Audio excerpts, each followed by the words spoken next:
Creepy Craigslist Roommate by Mac1187. When I was 21, I transferred to a college in San Francisco. I checked out a room for rent on Craigslist. It was in a really nice 2-bedroom apartment. It was cheap rent and close to campus, so it was the ideal spot. The girl who lived there was 29 and her name was Beth. She was tall and wide, and she had jet black hair and wore pale makeup. She seemed nice, although a little quiet, but she seemed to like me and agreed to let me move in. And so far, so good. My first night there, we went out for pizza, and that's when I could tell that something was a little bit off with her. Throughout the dinner, she kept telling me how much I looked like Shia LaBeouf. I didn't know what to say, so I just shrugged it off with thanks. I mean, I looked nothing like Shia LaBeouf, so it just didn't make sense to me. When we got back home, she asked if I had seen her room yet. I said no, and so she took me in to see it. Her walls were covered in posters of Shia LaBeouf. She even had printed out photos of him all over her mirror. She owned all his movies. I didn't know what to make of it. It was creepy. The whole night she had been saying I look like him, and now it's obvious to me that she's obsessed with the guy. A few weeks passed, and I never really saw her that much. We didn't spend any time together really. She would come home from work and practically run to her room. She would spend the whole night in there. She had this creepy, high-pitched giggle, and I would hear her giggling through the walls all night. And I wondered, what the hell could she possibly be doing? Occasionally, she would come out to talk to me for like 2 minutes, and she would always be slurring her words. So I suspected she was drinking a lot.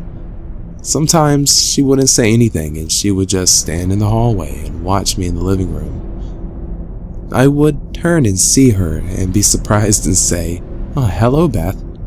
And then there would be this long, awkward pause and she would give out her creepy, high-pitched giggle.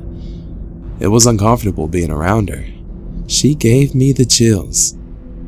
One night I woke up around 2 a.m. because I heard what sounded like the front door being unlocked.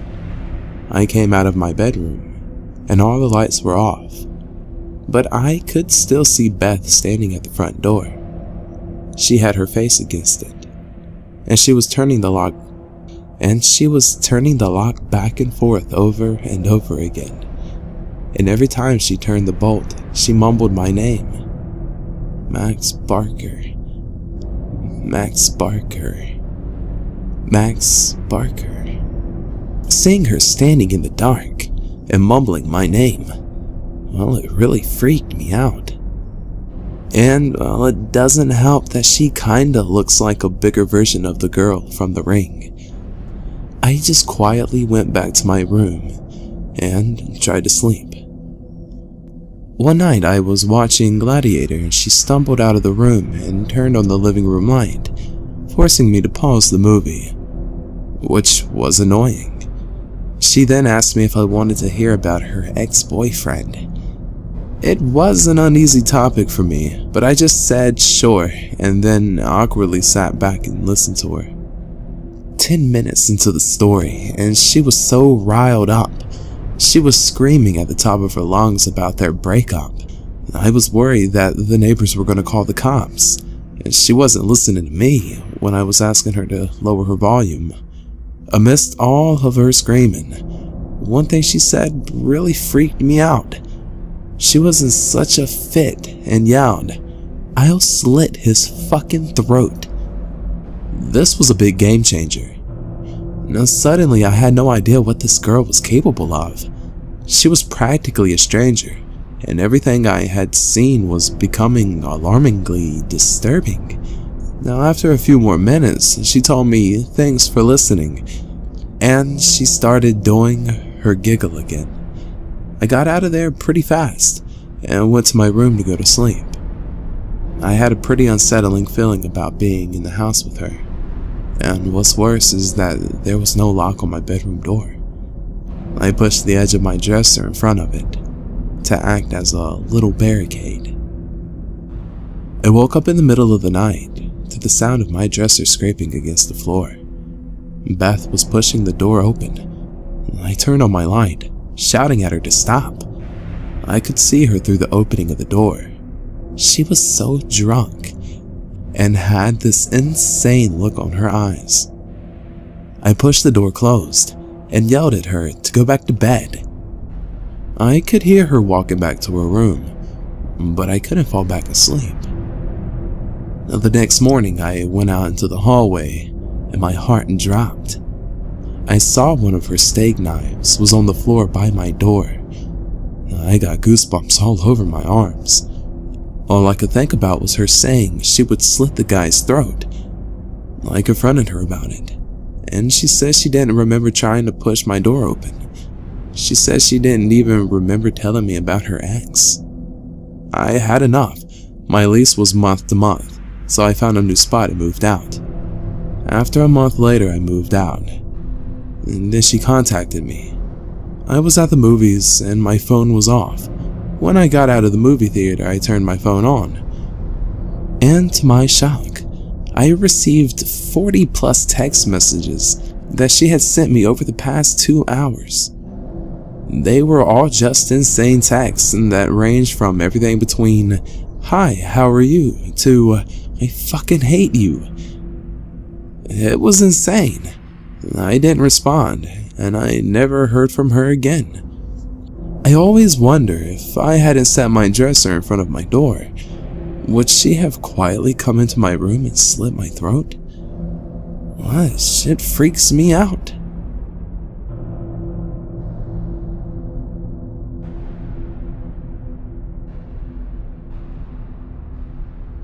Roommate from Hell by RevoXIII13. English is not my first language, so expect any language errors. So, a few years ago, I was studying at my university in a major city.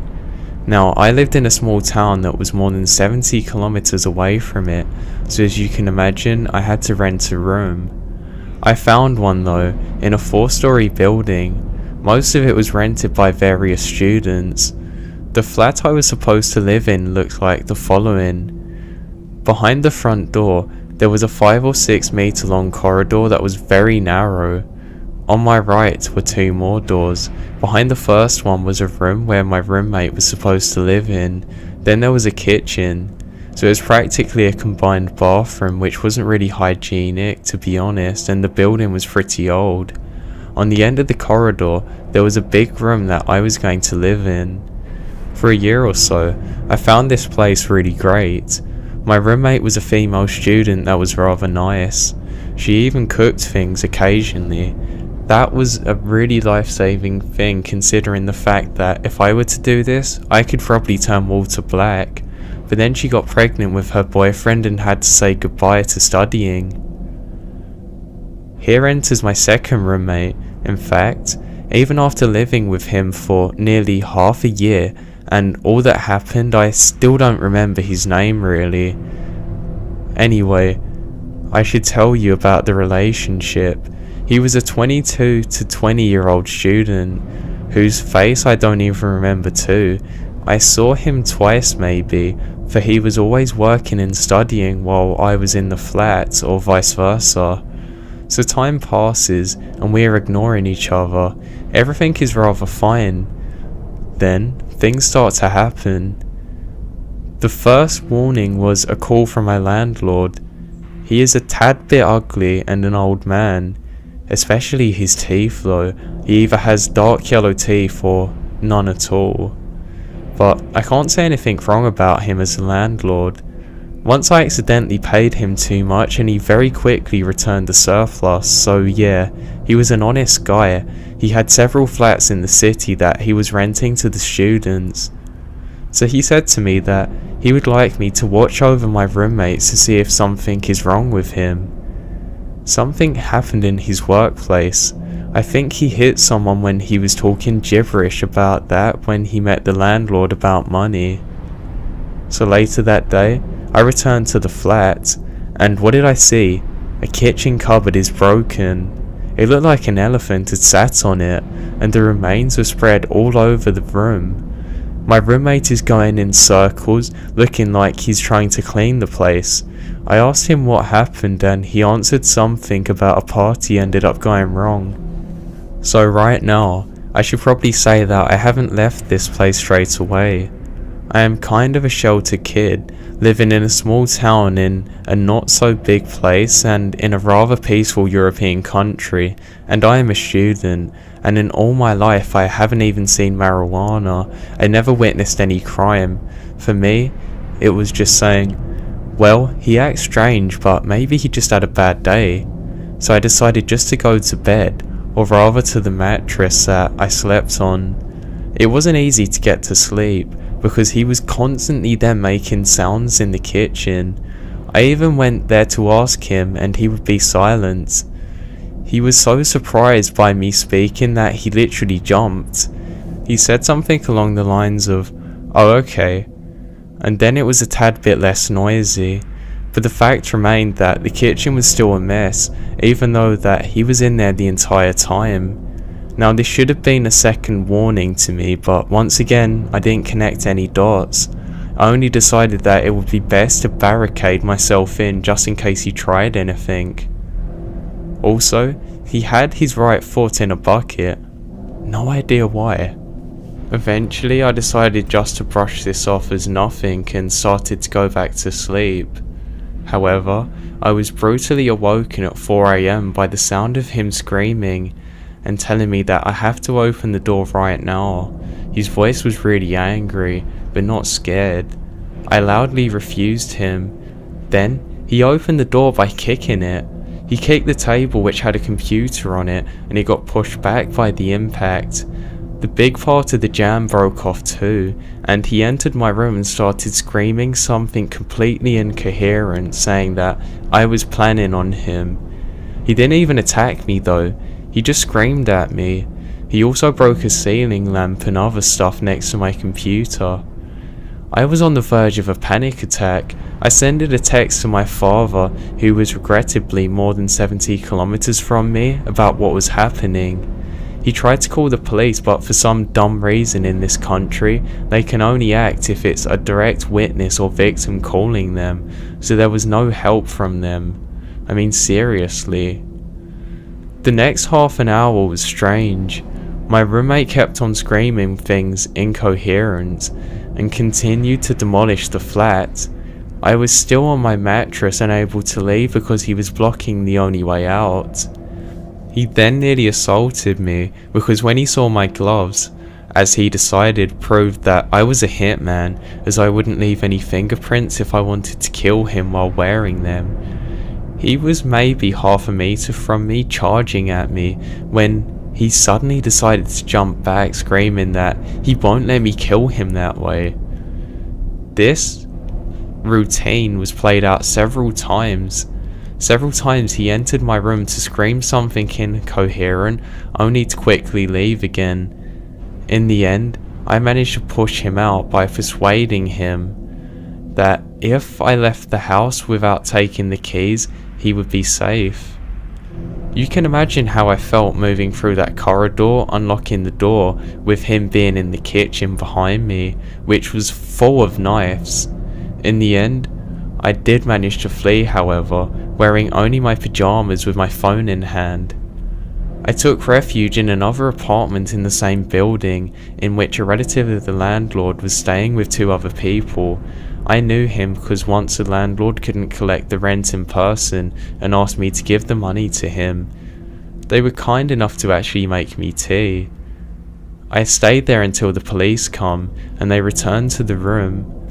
The roommate then opened the door and I was able to pack everything that was valuable. He was in the kitchen and the policemen tried to interrogate him, but that was rather unsuccessful. He wasn't really responding to anything. He just looked like the attack was over. They told him that he needed to go for a walk to cool his head. I then left the flat, and I waited an hour in a safe distance from this place. My father then picked me up and we drove back to my town. A few hours later I did get a call from the landlord. After he entered the flat and come in there, apparently the guy was still there, once again having some kind of mental breakdown. The landlord decided to call the cops again, and this guy barricaded himself to the balcony, threatening to throw stuff off if people didn't leave him alone. This is when the police come in and literally dragged him out of the building.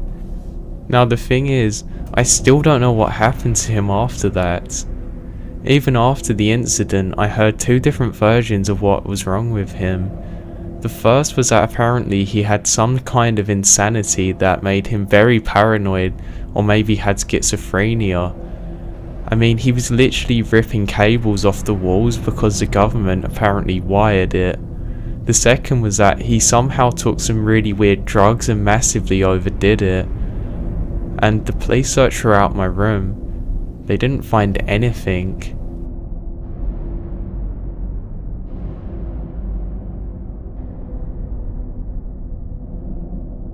My First Roommate by Keylog26. When I was accepted into a college that was far from my hometown, I didn't really know anyone else who lived there. The college I went to didn't have dorms, but they did have apartments that they suggested students to live in due to the proximity of the college. And I'm sure they got a lot of kickback for people who signed up and said they heard about the apartment complex through the college. I was pretty broke at that point. Plus, I wanted to meet some new people right away. So I chose my apartment largely due to a roommate matching service they had. Basically, you fill out the questionnaire about your demographics and hobbies/interests, and the service would match you with roommates that were compatible with you. Now, mind you, I chose this particular apartment despite the 1-star reviews I saw across the board online. I mean, they were under new management, and it was only a year lease. It couldn't be that bad. I was matched with another guy in a 2-bedroom and 2-bath apartment. I was so excited to move in and meet him. I moved in a few days after the lease started, probably about 3 weeks before school started, and already began regretting my decision. The apartment was nasty and smelled like mold and old cigarettes. In fact, there was a used ashtray on the coffee table when I first got there. Now, when they said it was furnished, I didn't expect it to be exactly like home. My new roommate didn't show up for about a week. When he did finally show up, I found out that he was about 35 years old and didn't even go to my school. He was pretty scruffy and smelled like old cigarettes and BO. Eventually, I found out that he used to be homeless and he would take out student loans to afford the application fee and the first few months' rent, but he never enrolled in classes. After the first few months, he stopped paying rent, and it took about 6 months for the property to finally evict him. Now, in the state that I live in, you can only be evicted through the court system, and this was such a bogged down situation, and so it had taken a little while. While he lived in my apartment, he never changed clothes. He always wore the same beat-up looking camo pants and stained dirty wife beater.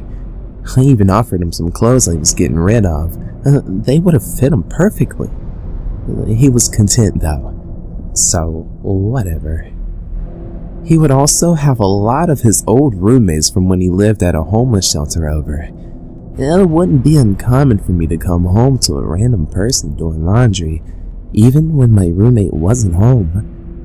When I would have a guy over to hang out in my room, I'm gay. He would watch us from the front door to my room through a crack in his door just wide enough for me to see the creepiest look on his face. Literally every time. Needless to say, he gave me the creeps. Now, a few months after school started, and after I was noticing his creepy behavior more and more, I was in my room asleep with the guy I was talking to at the time, actually still my boyfriend today, when I hear a knock on my bedroom door. I look at the clock and it's about 3 o'clock in the morning. I get up to go see what whoever it was wanted, and open my door to a random, dirty, old, naked guy. He says he's friends with my roommate and thought my roommate was in my room with me. I had a total flip out. Obviously, my roommate isn't in my room with me. In order to get into my apartment, my roommate would have had to let him in. And the apartment isn't very big, so it wasn't like my roommate could have gone somewhere else and that his friend wouldn't know where he was. He was either in the living room or in his room. I throw this dude out, him being butt-ass naked, and let myself into my roommate's room. This is the first time I've ever been in there, mainly because I have no reason to associate with him. He's sitting in his corner doing absolutely nothing with his lights off, almost as if he was waiting for me to come in there. I ask him about everything that just happened and he tries to play dumb like he didn't even know the guy. Someone had to let him in, and it wasn't me. I decided to drop it because the eviction notice started piling up on his door. I figured it's just a matter of time until he's gone. Well, in the meantime, I see the naked dude randomly in the apartment doing laundry a handful of times when I wouldn't get home from class. Finally, my roommate is evicted, and I think I'm done with that, and maybe we'll get another roommate that is actually my age or cool. A few weeks go by that are more or less quiet. Then one day, I hear a knock at the front door during the day. When I answer it, I see the random naked dude standing there, thankfully clothed this time, with a trash bag full of what looked like disgusting laundry. He tells me that my roommate said that it was cool if he come in to use the washer, and starts to walk forward like he owns the place. I step in front of him and tell him that his friend doesn't live here anymore, and no, he can't use my washing machine. So I close the door and I lock it and I go back to my room. About 20 minutes later, I keep hearing a random noise from the balcony. I lived on the 3rd floor, so I figured it was just a squirrel or a bird out there scratching around. I keep on hearing the noise, so I decided to investigate, and I see the homeless guy trying his best to climb up my balcony. I told him I was calling the cops, but obviously, by the time they get here, he's gone. That same day, I went to the property manager and asked what kind of roommate matching service works like that, and I also demanded that I get out of my lease. After some heated discussion, I persuaded her that it was probably in her best interest just to let me leave. I found a nice 1-bedroom apartment, and I never looked back.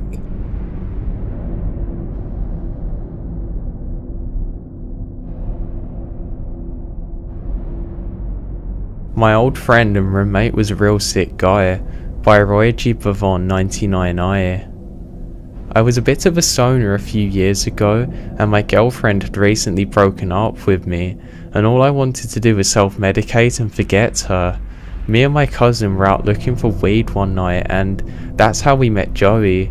Joey was 4 years older than both of us, and he dressed like he was a typical kid who wanted to be ghetto or gangster looking. He stood 6'5" and weighed 240 pounds.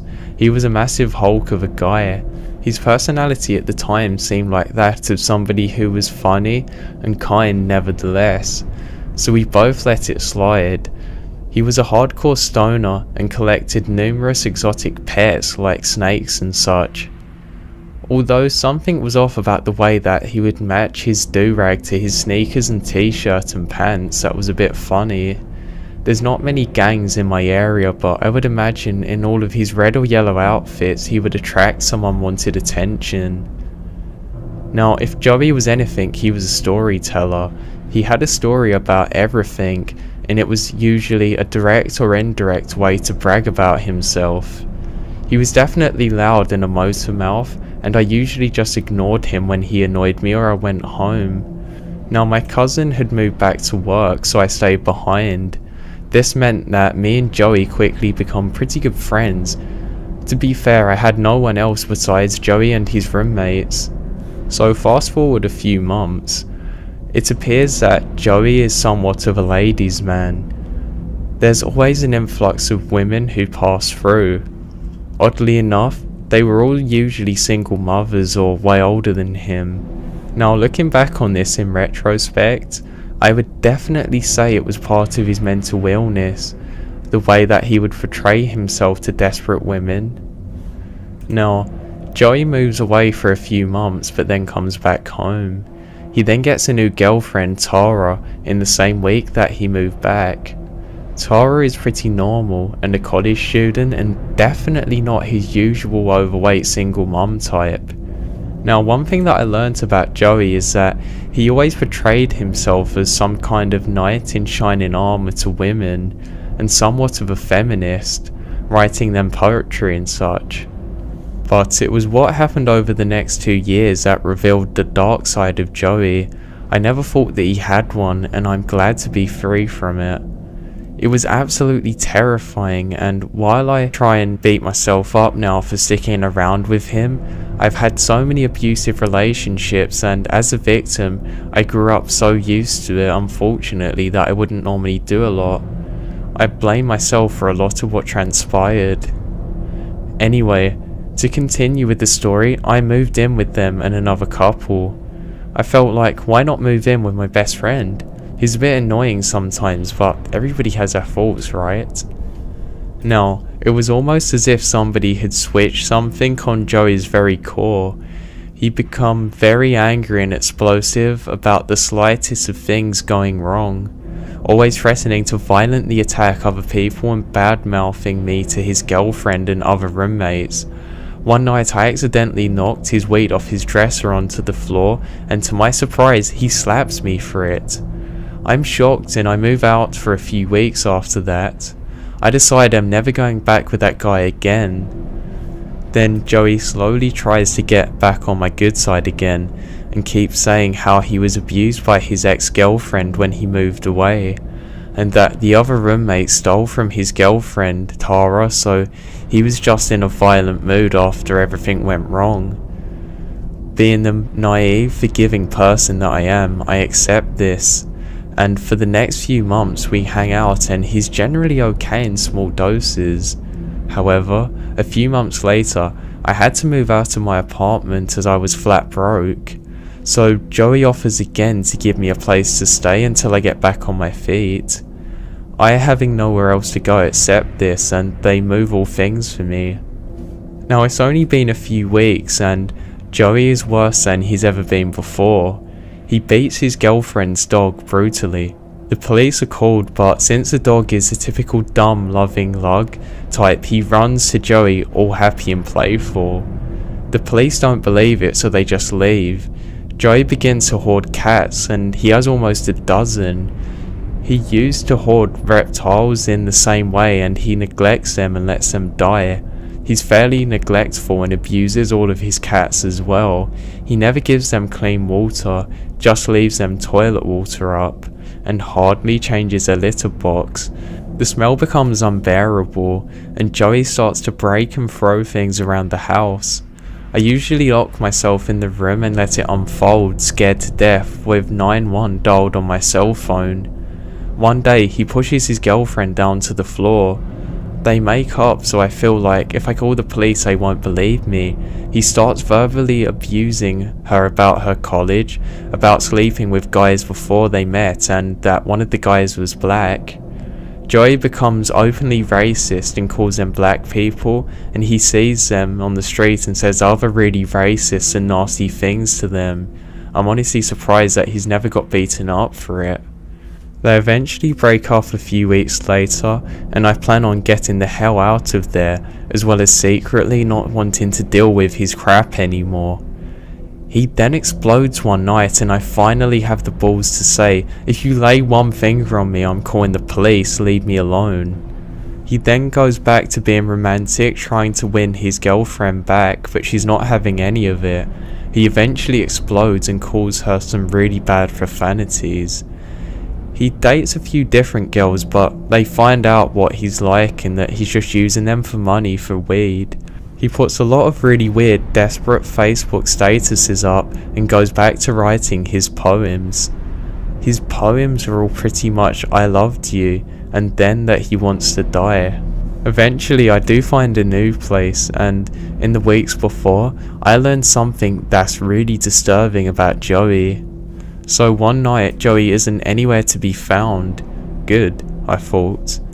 I then get a phone call a few days later at about 6 in the morning.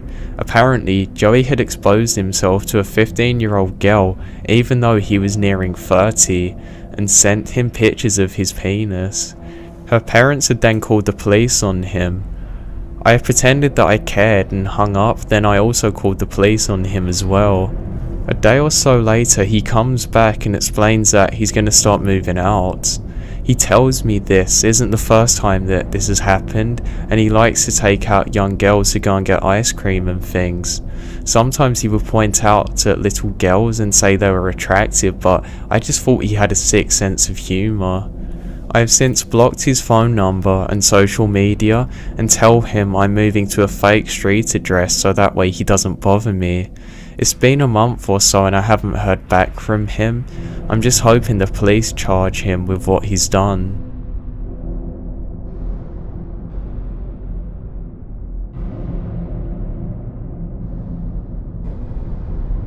Roommate wanted, female only, by Scars and Stripes. Amanda is my brother's girlfriend. At the time of this story, she was looking for her first apartment and moving out from her parents' house. Her and my brother didn't want to move in together yet since they'd only been dating for a few months. She opted instead to search for a roommate online, browsing Craigslist. She then found an ad titled something like "Roommate Wanted, Females Only." Now this sort of thing was pretty common though, since the area that she was looking in was mostly searching for young professionals. The listing itself was for a room in a house that was about $225 a month. This is quite cheap compared to most places on there. The occupant listed herself as a 23-year-old college student that wasn't comfortable living with any males. The other roommate would have their own room and attached bathroom. So far, Amanda was into this place. However, the listing only had a single photo from outside the property. Amanda then sent an email wanting to meet the occupant and tour the house. Within 30 minutes, she then received an email back with all the details and time to stop by. The girl said that she worked late hours and wanted Amanda to stop by at about 8. Eventually the time comes when Amanda had to arrive, and she did at 8. When she gets there, there is a handwritten note on the floor saying, "Door broken, use back door." Walking around the house, it looks nice but slightly unkept. There's tall grass, weeds, dusty windows, etc., and still no alarms for Amanda though. When she knocks on the back door, an older man opens the door. At first, Amanda thought that she had actually went to the wrong house or something, being why the old man was there. After though, the guy then reassures her that the occupant was actually out and he was the landlord. The occupant asked him to meet Amanda since she was working late. He seemed pretty pleasant and offered to show her around. Now, alarms still hadn't started going off yet, but some red flags were. First, the guy was clearly in his 40s, unshaven, and looks like he lived out of his car. Also, only the kitchen light was on, and they walked around the house. It's at this moment that Amanda notices a huge red flag. There's no furniture, nothing. The landlord was polite and answering the questions, but seemed irritated to be keeping the lights on for too long, rushing her around and only letting her look at rooms for a few moments. There was a single room that the landlord wouldn't open, telling her that it was the occupant's room and he didn't want to invade her privacy. As they are walking down the hallway into the living room, she notices that the front door has a plank nailed across it. Broken. Yeah, whatever. Amanda's creepometer is starting to ding and she decides to wrap up the walkthrough and leave the guy trying to be polite.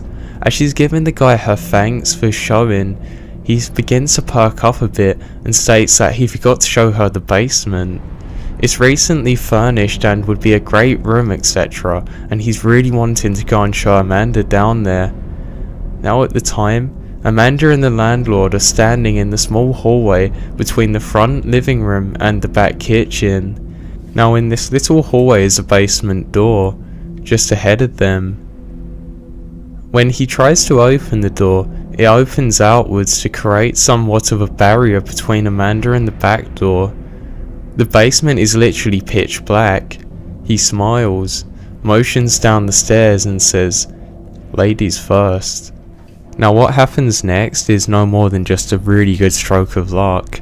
Amanda gets a text just as some random person parks in front of the house. Thinking on her feet, she pretends it's a phone call and answers the phone. "Hey, yeah, are you there? I'll come out back to go and let you in. It's great, you have to see it." With a true sense of confidence in her voice, she excuses herself around the landlord and walks out of the back door. The landlord then just looks back at her like he's really confused or something. Once outside, she sprinted to her car and sped out of there like hell. When Amanda got home, she told her mother and my brother everything. The cops were called and they took her statements, and they went in to investigate, and the ad had since been removed. I later found out that the property had been foreclosed over 6 months earlier, and the property had been abandoned. When the police investigated, they found that the closed room that the landlord didn't want her to look inside was actually where he had been staying. There was piles of old dirty blankets, rotten food, empty gallon jugs everywhere. More creepy was that he had loads of plastered and ripped up pages of porno mags on the walls and everywhere in the room. The really scary part was in the basement, however. The man had tied a thin piece of fishing twine about shin level across the stairs about halfway down. The basement was empty except some more piles of blankets and a small wooden box that had duct tape and other weird stuff like that inside it. It's fair to say that Amanda decided that she wasn't going to move in.